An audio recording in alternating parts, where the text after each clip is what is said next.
Hello बच्चों, मैं कपिल कुमार। कैसे हो बच्चों आप लोग? उम्मीद करता हूँ कि आप लोग ठीक होगे। बच्चों, आज हम 9th सीबीएसई बोर्ड का 3rd chapter atoms and molecules का लास्ट लेक्चर आज देखने आ रहे हैं। ठीक है बच्चों, और इसके आगे के लेक्चर सारे देख लो बच्चों। ठीक है, अच्छे समझो उसको। ठीक है, क्योंकि देखो तभी आगे के लेक्चर्स तुमको समझ में आएंगे। ठीक है, तो पहले के लेक्चर जो है तुम्हारा काम ये रहेगा पहले के लेक्चर्स देखना। ठीक है, ठीक है बच्चों। तो बच्चों, आज बहुत ही इंपॉर्टेंट टॉपिक स्टार्ट होने वाला है।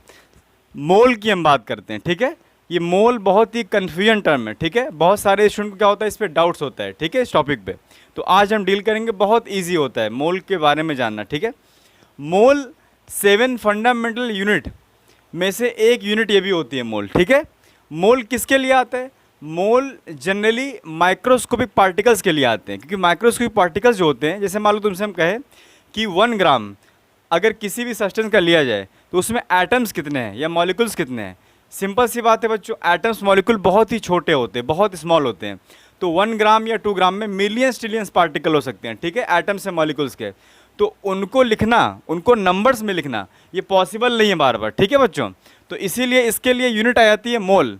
तो मोल का मतलब ये होता है, पहले समझते हैं बच्चों, मोल को 3 टर्म में रिप्रेजेंट कर सकते हैं हम लोग। ठीक है, मोल को 3 तरह से रिप्रेजेंट कर सकते हैं। 3 टर्म होते हैं मोल के अलग अलग।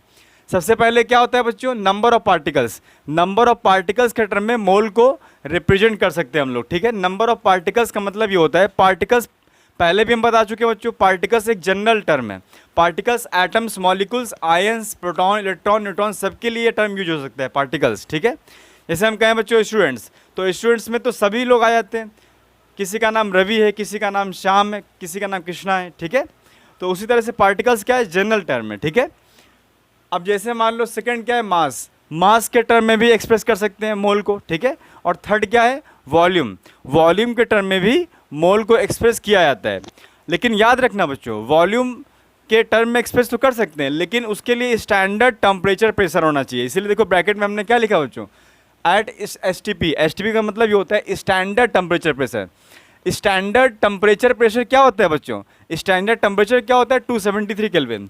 और स्टैंडर्ड प्रेशर क्या होता है 1 एटमॉस्फेरिक प्रेशर, जो अभी हमारे ऊपर है, हमारे ऊपर लग रहा है, एग्जर्ट हो रहा है प्रेशर जो। ठीक है, जो एटमॉस्फेयर हमारे ऊपर प्रेशर एग्जर्ट कर रहा है उसको कहते हैं 1 एटमॉस्फेरिक प्रेशर कहते हैं। ठीक है, और उसकी और एक क्या होती है यूनिट और होती है, मतलब ये मिलीग्राम मिलीमीटर Hg के टर्म में क्या होता है 760 mmHg। ठीक है, ये बैरोमीटर से मेजर किया जाता है। ठीक है, तो 1 atm जो है ये इसके इक्वल होता है। ठीक है, तो याद रखना बच्चों, टेम्परेचर स्टैंडर्ड क्या होता है 273 केल्विन मतलब 0 डिग्री सेल्सियस, और प्रेशर क्या होता है 760 mmHg। ठीक है, मतलब 1 atm प्रेशर, ये स्टैंडर्ड होता है। इस पर ही हम किसी भी गैस की वॉल्यूम को मेज़र कर सकते हैं। ठीक है, करते हैं, ये स्टैंडर्ड है। ये हमको लेना पड़ेगा ये कंडीशन। ठीक है, इसके बाद देखो बच्चों, सबसे पहले हम बात करते हैं नंबर ऑफ पार्टिकल्स के टर्म में। तो नंबर ऑफ पार्टिकल्स के टर्म में बच्चों 1 मोल, अगर तुमसे पूछा जा रहा है कि 1 मोल में कितने सारे पार्टिकल्स हैं, 1 मोल में पार्टिकल की संख्या क्या है, तो क्या बोलना है बच्चों तुमको 6.023 इंटू 10 की पावर 23। ठीक है, 1 मोल में इतने सारे पार्टिकल्स होते हैं। देखो कितने सारे होते हैं पार्टिकल्स। ठीक है, बहुत सारे होते हैं। आरएसएस में चाहे वो पार्टिकल्स इलेक्ट्रॉन के हो या एटम के हो या प्रोटॉन, मॉलिक्यूल, आयन एटसेट्रा, सबके लिए वर्ड यूज हो सकता है। ठीक है, जैसे मान लो तुमसे कहा जाए बच्चों 1 मोल इलेक्ट्रॉन तुम्हारे पास में, तो 1 मोल इलेक्ट्रॉन का मतलब ये हुआ बच्चों कि तुम्हारे पास इलेक्ट्रॉन की संख्या कितनी है 6.023 इंटू 10 की पावर 23। इतने सारे इलेक्ट्रॉन्स तुम्हारे पास में, मतलब इतने सारे इलेक्ट्रॉन्स तुम्हारे पास है, मतलब ये तुम्हारे पास है 1 मोल इलेक्ट्रॉन है। ठीक है, ये मतलब हुआ, क्लियर, समझ में आ गया। नेक्स्ट क्या है, मोल को मास के टर्म में एक्सप्रेस कर सकते हो। 1 मोल का मतलब क्या होता है, अगर मान लो कोई मॉलिक्यूल्स है, ठीक है, मॉलिक्यूल कोई मान लो है, तो उसके लिए क्या टर्म आता है, मॉलिक्यूलर मास आता है। ठीक है, मतलब 1 मोल का मास क्या होगा मॉलिक्यूल का, मॉलिक्यूलर मास के बराबर होगा उसके। ठीक है, और 1 मोल का मास क्या होगा एटम का, उसके एटमिक मास के बराबर होगा। अगर एटम है तो एटमिक मास, अगर मोल है तो मॉलिक्यूल है तो मॉलिक्यूलर मास। ठीक है, अगर आयन है तो आयनिक मास।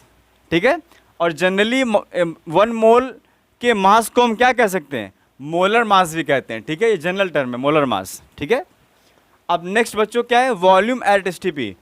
अब ये वॉल्यूम एट एसटीपी पर क्या होता है, किसी भी गैस का, जनरली गैस ही होता है बच्चों। ठीक है, आरएसएस में तो एसटीपी पर वॉल्यूम क्या होता है, स्टैंडर्ड टेम्परेचर एंड प्रेशर, ठीक है।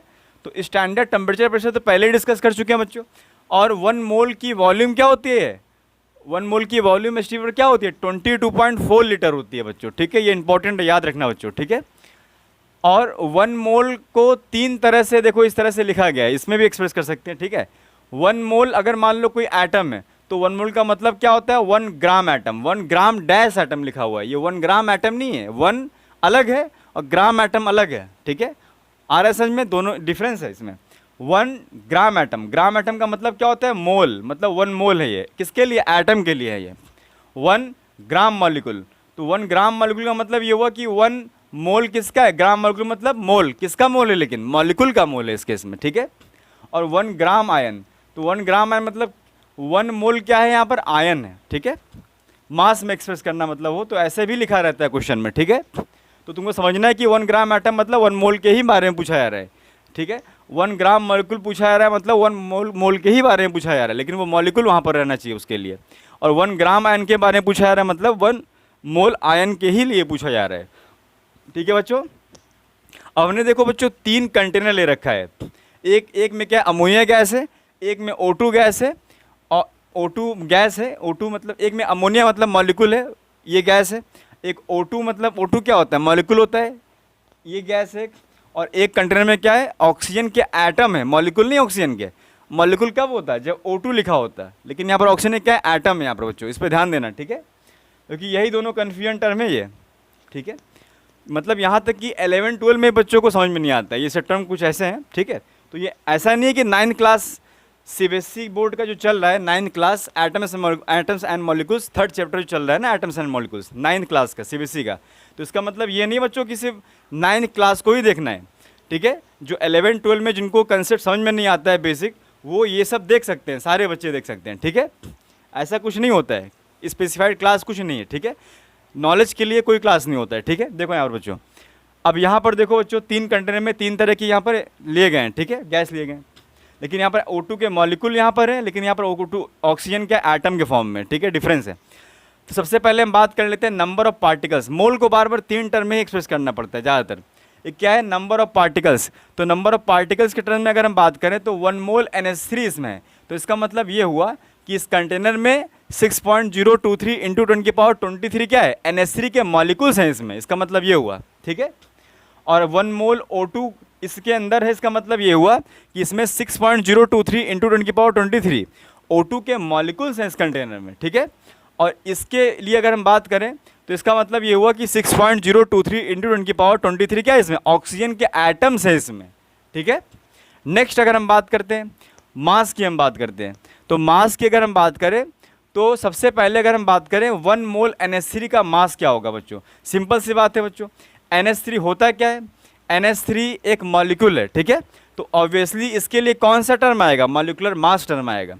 तो 1 मोल, ठीक है, 1 मोल NH3 का मास क्या होगा, उसके मॉलिक्यूलर मास के बराबर होगा, ठीक है। तो NH3 का मॉलिक्यूलर मास क्या होता है बच्चों, 17 ग्राम होता है। कुछ देर बाद कुछ आगे हम देखेंगे कि कैसे कैलकुलेट किया जाता है मॉलिक्यूलर मास, ठीक है। लेकिन अभी याद रखो इसका क्या होता है, 17 ग्राम होता है, ठीक है, NH3 का, अमोनिया का। नेक्स्ट क्या है, 1 मोल O2 लिया गया है। याद रख लो बच्चों, 1 मोल जब भी किसी भी सब्सटेंस की बात की जाएगी, 1 मोल मतलब उसके मॉलिक्यूलर मास को ही लिया जाएगा, अगर मास के टर्म में बात करना है, ठीक है। 1 मोल को जब भी मास के टर्म में लिया जाएगा तो उसके मॉलिक्यूलर मास को ही लेना है, मतलब मॉलिक्यूलर मास ऑफ O2। तो मॉलिक्यूलर मास कितना होता है O2 का, 32 ग्राम होता है। कैसे निकालते हैं हम निकालना सिखाएंगे बच्चों, ठीक है। अब इसके बाद 1 मोल ऑक्सीजन आटम है इस कंटेनर में, मतलब मास के टर्म में क्या होगा, मॉलिक्यूलर मास नहीं होगा, यहाँ पर क्या लिखा होगा, यहाँ पर होगा एटॉमिक मास। क्या होगा यहाँ पे, एटॉमिक मास, ठीक है, क्योंकि एटम है ना ये, तो एटॉमिक मास यहाँ पर हमको यूज करना पड़ेगा, ठीक है बच्चों। एटॉमिक मास ऑक्सीजन आटम का कितना होता है, एटॉमिक मास ऑक्सीजन का 16 ग्राम होता है, ठीक है बच्चों। इसके बाद क्या है, वॉल्यूम एट एसटीपी पर वॉल्यूम। तो वॉल्यूम के टर्म में अब देख लेते हैं बच्चों। तो 1 मोल इस कंटेनर में है, तो 1 मोल का मतलब ये हुआ कि इसमें वॉल्यूम कितना होगा इस कंटेनर में, 22.4 लीटर NH3 मतलब इसमें है, अगर ये एसटीपी कंडीशन पर है, क्योंकि हम पहले ही कह चुके हैं बच्चों, वॉल्यूम अगर एसटीपी पर रहेगी तो 1 मोल की वॉल्यूम क्या होती है, 22.4 लीटर होती है, ठीक है। तो ये भी 1 मोल का कंटेनर है O2 का, तो इसका ये वॉल्यूम क्या होगा एसटीपी पर, 22.4 लीटर होगा, ठीक है। और ये भी 1 मोल ऑक्सीजन के एटम इसमें, तो इसकी वॉल्यूम क्या होगी STP पर 22.4 लीटर होगी, ठीक है, फिक्स है मतलब ये चीज़, ठीक है। नेक्स्ट क्या पढ़ना है बच्चों, देखो मोल को तीन टर्म में एक्सप्रेस करते हैं, तो 3 तरह के फॉर्मूला भी होंगे मोल के, ठीक है। और ये 3 बेसिक फॉर्मूला जो हम लिखवाएं बच्चों, ये बहुत ही इंपॉर्टेंट है, इसको तुमको याद रख लेना है अच्छे से, ठीक है। इसके ऊपर क्वेश्चन 9 में आते हैं, ठीक है, और 11 तक आते हैं क्वेश्चन, ठीक है। 11 12 तक मतलब ये यूजफुल है, 9 to 12 ये 3 फॉर्मूले। मोल इक्वल टू क्या होता है, number of particles by 6.023 into 10⁻23, ये नंबर ऑफ पार्टिकल्स के टर्म में फॉर्मूला है मोल का। सेकंड क्या है, मास के टर्म में फॉर्मूला है, क्या होता है, given mass by molecular mass. ये नंबर ऑफ पार्टिकल्स जो है फर्स्ट फॉर्मूला, ये पार्टिकल्स की जगह में अगर एटम्स पूछे जा रहे हैं तो एटम्स यहाँ लिख सकते हो, अगर मॉलिक्यूल पूछा है तो मॉलिक्यूल्स यहाँ लिख सकते हो, ठीक है। जो पूछा जा रहा है पार्टिकल्स की जगह में वो लिख सकते हो तुम, ठीक है। नेक्स्ट मास का फॉर्मूला क्या है, given mass by molecular mass. Given mass जो दिया रहेगा क्वेश्चन में उसको किससे डिवाइड करना है तुमको, मॉलिक्यूलर मास से डिवाइड करना है, जिस कंपाउंड का मॉलिक्यूलर मास दिया होगा, ठीक है। तुमको निकालना पड़ेगा मॉलिक्यूलर मास, ठीक है। अगर मॉलिक्यूलर मास की जगह में अगर कोई एटम है तो यहाँ पर क्या लिखना पड़ेगा तुमको, एटॉमिक मास लिखना पड़ेगा, ठीक है। फॉर्मूला सिर्फ क्या चेंज हो जाएगा, मॉलिक्यूलर मास की जगह में सिर्फ क्या आ जाएगा, एटॉमिक मास आ जाएगा, ठीक है। तो फॉर्मूला फिर क्या हो जाएगा, given mass by atomic mass, अगर एटम की बात की जाएगी तब, ठीक है। और वॉल्यूम मीटर में फॉर्मूला क्या होगा STP पर, given volume by 22.4 litre. Given volume मतलब जो दे रखा है क्वेश्चन में, और डिवाइड किससे कर देना है उसको, 22.4 लीटर से, तो क्या निकल जाएगा, मोल निकल जाएगा। तो ये तीनों फॉर्मूला है बच्चों, अलग अलग हमको यूज करना है, क्वेश्चन में जैसे रिक्वायरमेंट होगी उस फॉर्मूले को हमको लगाना है वहाँ पे बच्चों, ठीक है। अब इसके बाद फिर क्या हमने दिखाया, कैलकुलेट मॉलिक्यूलर मास। ये तो सबसे पहले हमको आना चाहिए कैलकुलेट करना, क्योंकि ये कैलकुलेट करना सबसे बेसिक चीज़ है, ठीक है। सबसे पहले देखो वाटर का यहाँ पर हमने क्या दिखाया है, वाटर का मॉलिक्यूलर मास कैलकुलेट करके हम दिखाए हैं, ठीक है। तो हाइड्रोजन का क्या होता है एटॉमिक मास 1 और ऑक्सीजन का होता है 16। ये बच्चों हम चार्ट बना देंगे 1 से लेकर के 20 तक, एक हम चार्ट बना देंगे, ठीक है। और बुक में भी ऐसे रहता है बच्चों, लेकिन हम चार्ट बना देंगे, उसमें आप देख सकते हो, ठीक है। लेकिन अभी क्वेश्चन में ये दे रखा होगा, एटॉमिक मास क्वेश्चन में तुमको दिया जाएगा, ठीक है, 9th क्लास में, ठीक है। तो हाइड्रोजन का होता है 1 और ऑक्सीजन क्या होता है एटॉमिक मास 16। तो सिंपल करना क्या है, जिस एलिमेंट का कैलकुलेट करना है उसके लिए पहले ब्रैकेट ओपन करेंगे। जैसे पहले हाइड्रोजन को कैलकुलेट करना है तो हाइड्रोजन के लिए ब्रैकेट हमने ओपन कर लिया। याद रखो बच्चों, जो नीचे लिखा होता है वो क्या होता है, उसके एटम्स होते हैं। जैसे यहाँ पर देखो हाइड्रोजन के नीचे क्या लिखा गया है 2, मतलब हाइड्रोजन के एटम यहाँ पर कितने हैं 2, और ऑक्सीजन के नीचे नहीं कुछ लिखा है, मतलब क्या इसके नीचे 1। तो मतलब यहाँ पर क्या समझना है तुमको, ऑक्सीजन के एटम कितने हैं 1, ठीक है। तो सबसे पहले करना क्या है तुमको, ब्रैकेट ओपन करना है, और अगर हाइड्रोजन के लिए कैलकुलेट करना है तो उसके एटम्स लिखो पहले 2, और इंटू क्या कर देना है, उसी के एटॉमिक मास से मल्टीप्लाई कर देना है उसको, ठीक है। मतलब 2 × 1, और ब्रैकेट क्लोज कर देना है, प्लस लिखना है बीच में। फिर उसके बाद ऑक्सीजन के एटम्स कितने ये देखना है फिर, तो ऑक्सीजन के एटम हमें कितने दिख रहे हैं 1, तो 1 यहाँ लिख लो, इंटू करो फिर, और ऑक्सीजन का एटॉमिक मास पुट कर दो, ठीक है, और ब्रैकेट क्लोज कर दो, और लास्ट में क्या करो, मल्टीप्लाई करने के बाद क्या कर दो, दोनों को ऐड कर दो। तो आंसर क्या आएगा बच्चों हमारा 18 यूनिट, 18 एटॉमिक मास यूनिट मतलब, ठीक है। शॉर्ट में क्या लिखते हैं यू, 18 यू। लेकिन अगर मान लो ग्राम में एक्सप्रेस करना है तो क्या लिखोगे 18 ग्राम, मतलब मॉलिक्यूलर मास किस में आ जाएगा फिर, ये ग्राम में आ जाएगा, ठीक है। अब CO2 का निकाला गया इस तरह से बच्चों, कार्बन का कितना होता है 12, ऑक्सीजन का कितना होता है 16। तो यहाँ से देखो कार्बन के कितने एटम है, नहीं कुछ नीचे लिखा गया है, नीचे जब भी कुछ ना लिखा है समझ लेना वहाँ पर ये क्या है नीचे 1 है, ठीक है। तो कार्बन के लिए ब्रैकेट ओपन किया हम, तो कार्बन का कितने एटम्स कार्बन के 1, और इंटू क्या करेंगे कार्बन के एटॉमिक मास से जो दे रखा है क्वेश्चन में 12, ब्रैकेट क्लोज करेंगे, प्लस लिखेंगे, ऑक्सीजन के नंबर ऑफ एटम कितने दे रखे हैं 2, इंटू क्या करेंगे ऑक्सीजन के एटॉमिक मास से क्या करना है हमको मल्टीप्लाई कर देना है, मतलब कितना होता है 16 जो दे रखा है, ठीक है। अब इसके बाद कैलकुलेट करोगे तो कितना आएगा यहाँ से 44 यूनिट, मतलब 44 ग्राम, ठीक है। इसी तरह से Mg3N2 को कैलकुलेट किया गया बच्चों, ठीक है। मैग्नीशियम का एटॉमिक मास दे रखा है 24, नाइट्रोजन कितना होता है 14, और मैग्नीशियम के एटम कितने हैं 3, तो 3 लिखो बच्चों यहाँ पर पहले, इंटू क्या करो मैग्नीशियम के एटॉमिक मास से उसको मल्टीप्लाई कर दो इस 3 को, तो 3 × 24 प्लस फिर ब्रैकेट ओपन करो किसके लिए, दूसरे एलिमेंट के लिए, नाइट्रोजन के लिए। 2 एटम नाइट्रोजन का है तो 2 यहाँ पर लिखो बच्चों, और 2 इंटू क्या कर दो नाइट्रोजन का एटॉमिक मास मतलब 14, इसको कैलकुलेट करोगे तो यहाँ से क्या आएगा बच्चों 100 यूनिट आएगी, मतलब 100 ग्राम, ठीक है बच्चों। इसके बाद हमने लास्ट ये दिखाया है ग्लूकोज का दिखाया है। ग्लूकोज का फॉर्मूला क्या होता है बच्चों C6H12O6। कार्बन का कितना होता है एटॉमिक मास 12 दे रखा है जो क्वेश्चन में, हाइड्रोजन का होता है 1, ऑक्सीजन का होता है 16 एटॉमिक मास। ये सब एटम्स हैं इसीलिए इनको क्या हम कह रहे हैं एटॉमिक मास कह रहे हैं।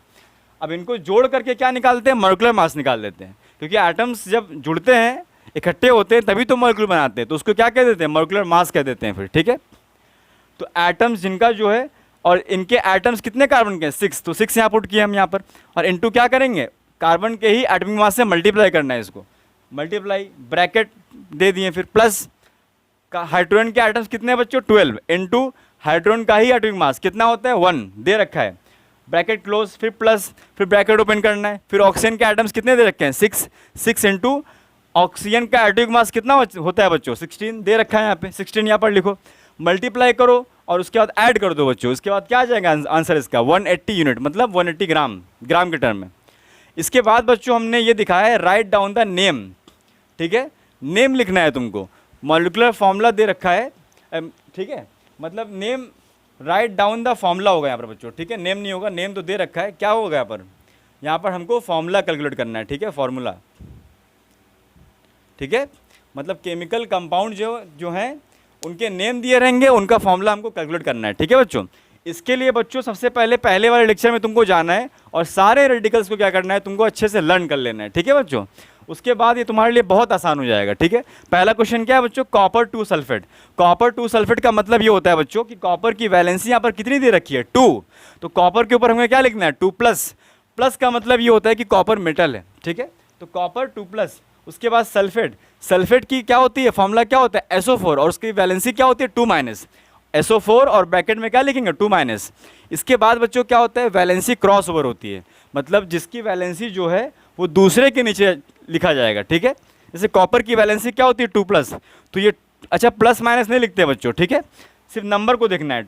तो कॉपर की वैलेंसी क्या है, 2, तो 2 जो है वो किसके नीचे आ जाएगा, मतलब जब लिखेंगे जब तो प्लस माइनस तब नहीं लिखेंगे, तो कॉपर की जो 2 प्लस वैलेंसी है तो किसके नीचे आने वाला है, सल्फेट के नीचे आने वाला है, और सल्फेट की जो वैलेंसी 2 माइनस वो किसके नीचे लिखने वाले हैं हम, कॉपर के नीचे लिखने वाले हैं। इसको कहते हैं क्रॉस ओवर वैलेंसी, वैलेंसी का क्रॉस ओवर करना, एक दूसरे के नीचे लिखना। लेकिन याद रखना बच्चों, यहाँ पर प्लस माइनस नीचे नहीं लिखा जाएगा, सिर्फ नंबर लिखा जाता है, ठीक है। तो फॉर्मूला क्या बन जाएगा बच्चों इसका, फिर Cu2SO4 का होल ट्वाइस, ठीक है। लेकिन याद रखो बच्चों, ये रेशियो क्या है, 2:2 का रेशियो है, ठीक है। तो अगर रेशियो सिंपल होता है तो हमें सिंपल करना है बच्चों, 2:2 जानते हो बच्चों, सिंपल है, इसको सिंपल और कर सकते हैं हम लोग, क्या हो जाएगा, 1:1 हो जाएगा बच्चों।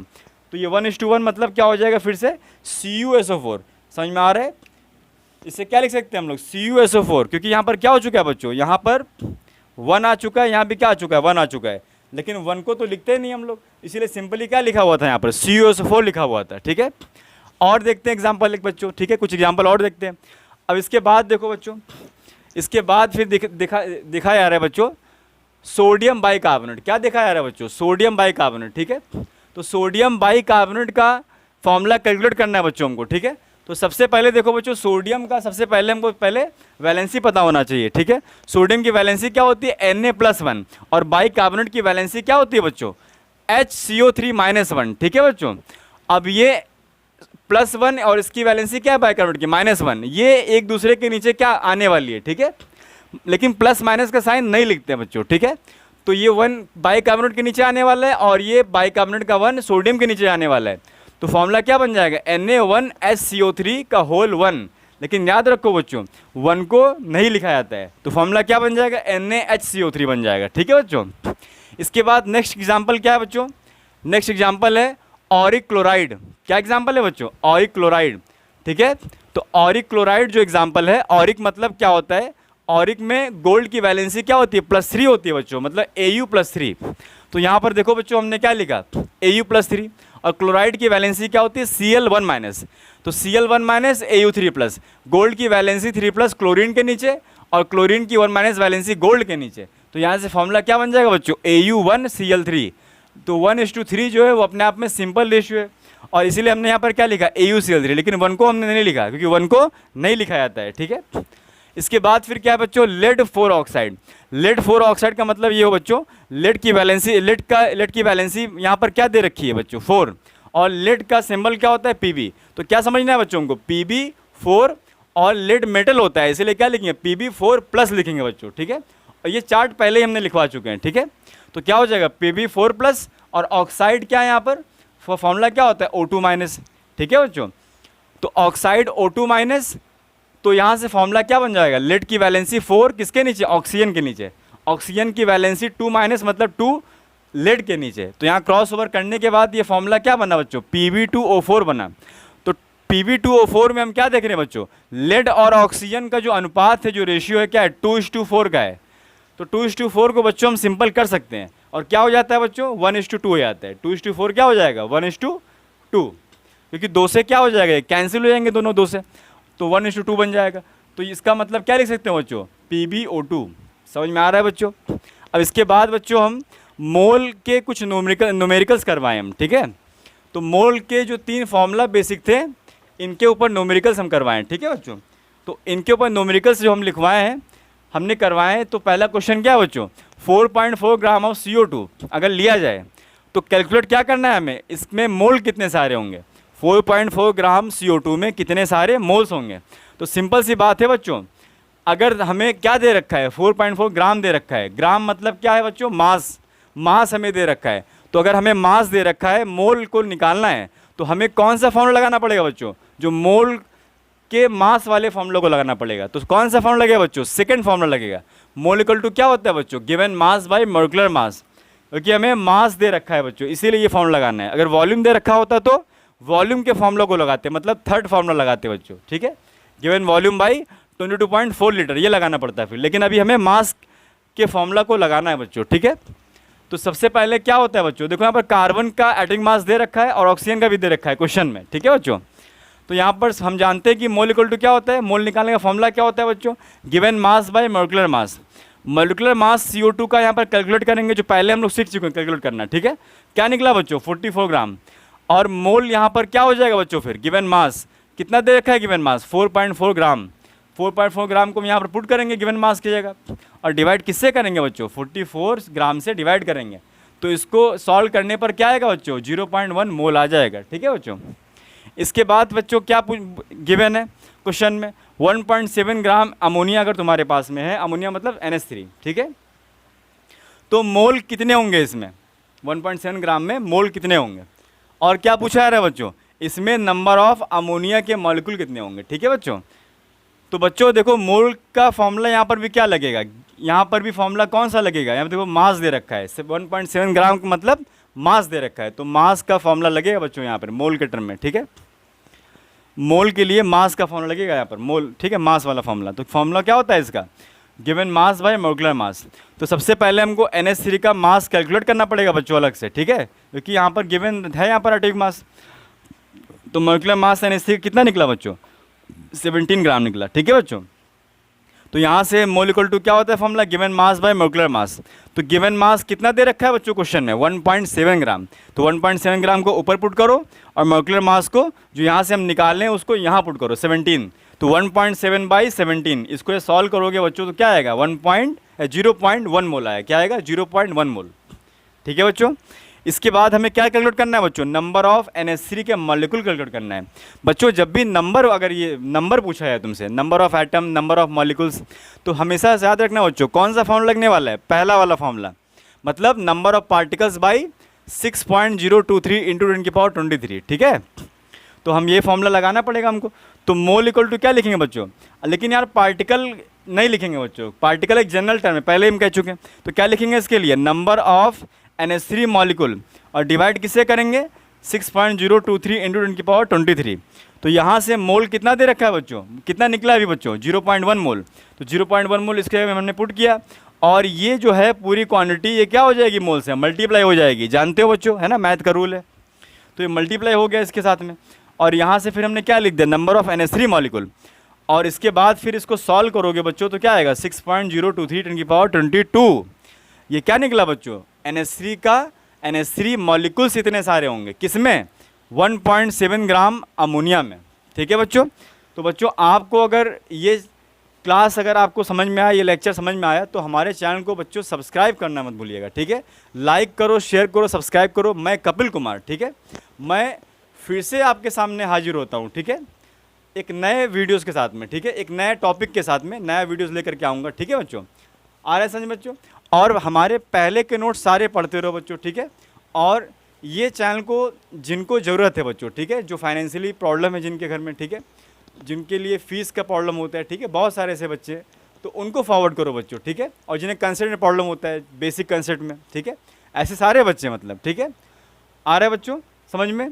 तो बच्चों ठीक है, तो ये लेक्चर अच्छे से देखो, समझो, ठीक है, ओके, धन्यवाद।